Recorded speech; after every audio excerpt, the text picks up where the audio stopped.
And in the all-important swing state of Florida, a brand-new Bloomberg poll, well, he has Donald Trump up by 2 points over Hillary Clinton in a four-way race there. He's also, a poll out today has him up by 4 in Ohio and 3 in North Carolina. Now, also tonight, Donald Trump continues to campaign very hard in these key swing states. The GOP nominee was in North Carolina earlier today. Here are some of the highlights. We are going to win North Carolina, and we are going to win back the White House, believe me. We're going to bring back your jobs that have been taken from you, that have been shipped all over the world, that have been shipped to Mexico. We are going to bring back your jobs, and we are not going to allow these companies to go to Mexico and other countries and take your jobs with them. We're going to stop the jobs from leaving North Carolina. We're going to start making things again in America. We are going to make things again.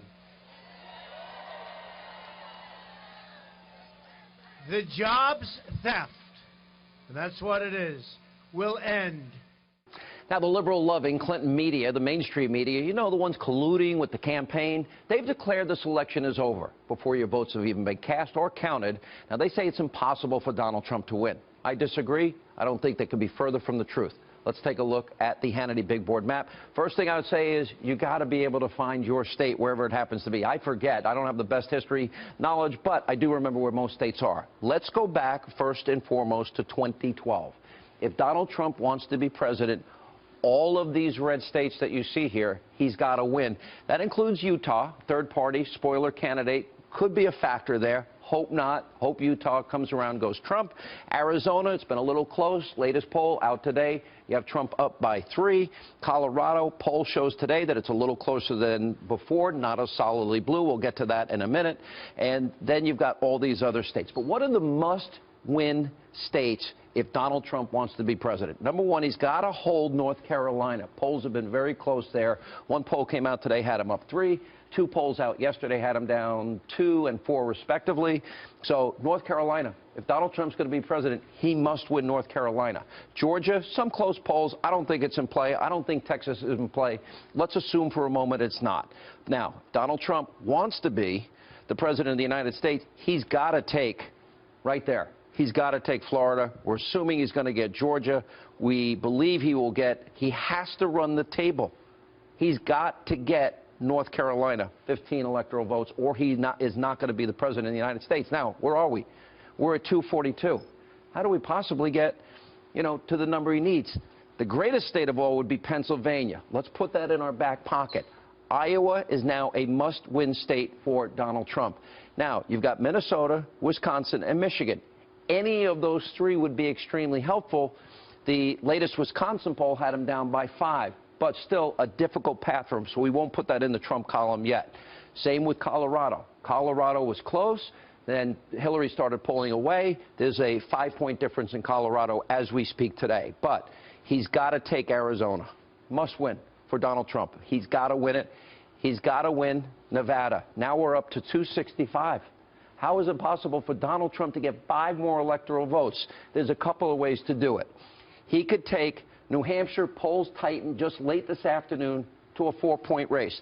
If Donald Trump takes New Hampshire, 269.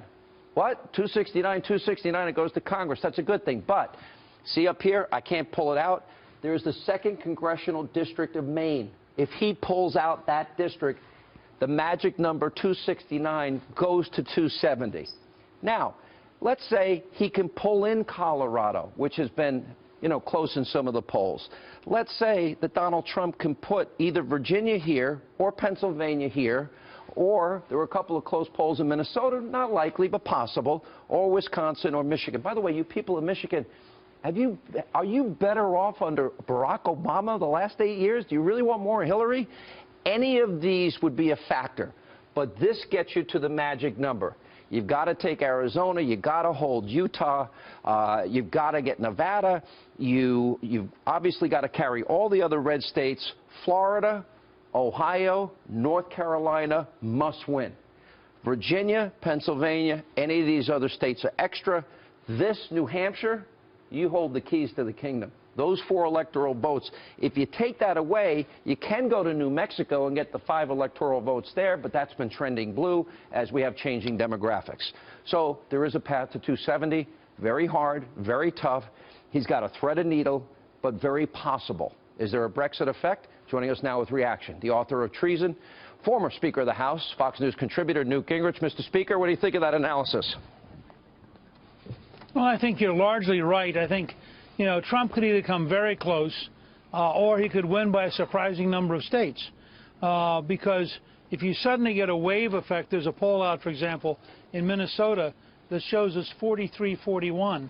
If he's within 2 points of Hillary right now in Minnesota, he has a real shot at carrying the state.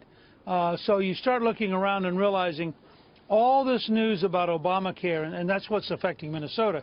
They have an enormous increase in the cost of Obamacare in Minnesota, so big the governor's talking about a special session of the state legislature to try to find some desperate solution for people who are not going to be able to afford their health insurance. You go state by state, there are a lot of states right now being shaken by the cost of Obamacare, the rising deductibility, and the fact that in a lot of places now, the insurance companies are all leaving. I think there are 600 counties that are down to 1 insurance company. And I think that kind of stuff jars people, and they say, wait a second, you know, I don't want to continue this with Hillary Clinton if this is what it's going to mean. The states that are going to be impacted the most, it's going to be over 100% increase. I saw a couple of polls were close in Arizona. Arizona, to me, is a must-win Trump state. But they're going to have a 100+% increase. The promise was keep your doctor, keep your plan, save $2,500 per family per year. The average family already has seen $4,100 in increase in premiums up to this point. Now they're going to have anywhere between 25 and 116% increase in premiums. That's going to affect the people of Minnesota. It's going to affect the people of Wisconsin and Michigan, Arizona, Pennsylvania, Ohio, I mean, Florida in particular. You know, the elderly on fixed income. I was going to say, Sean, that's why I think the map you've got can actually be broadened out if people start putting 2 and 2 together and realizing, first of all, realizing it's all a lie. That just as Hillary Clinton lied, so did Barack Obama. This stuff's all been a lie.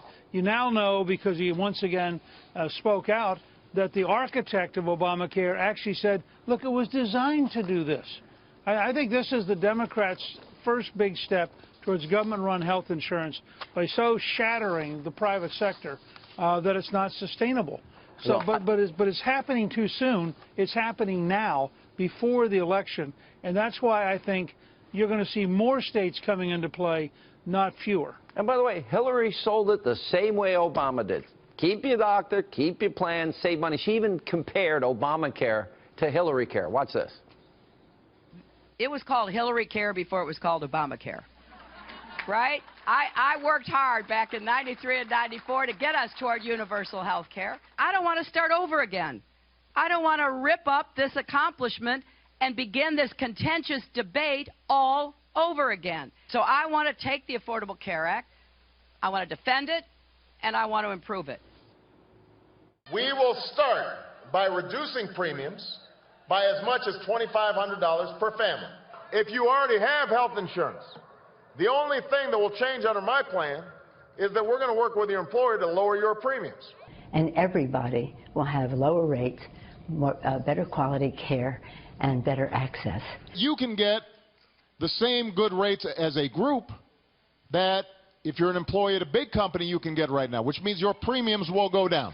Millions of real Americans like Jane and Brett Thomas are benefiting from Obamacare every day. Their premiums are lower, their prescriptions are cheaper. It's one huge, massive government failure that is on a foundation of lies, perpetuated by every Democrat, led by Obama and Hillary Clinton. Fair statement? Yeah, and I think it's ironic. You know, Bill Clinton said this whole thing is crazy and it can't work. And I thought that was remarkable candor. And I think what we've seen, since he said that about 2 weeks ago, we've had so much negative stuff coming out. My only point is, these are the kind of real-life, personal decisions. I talked to a friend whose premiums will go in Minnesota, whose premiums will go up this year, go up $2,400 more than she's already paying. And she just said, I don't know how I'm going to afford this. And so that's why you're going to see, I think, more and more people shy away from Clinton and the spectacle of how bad big government has become.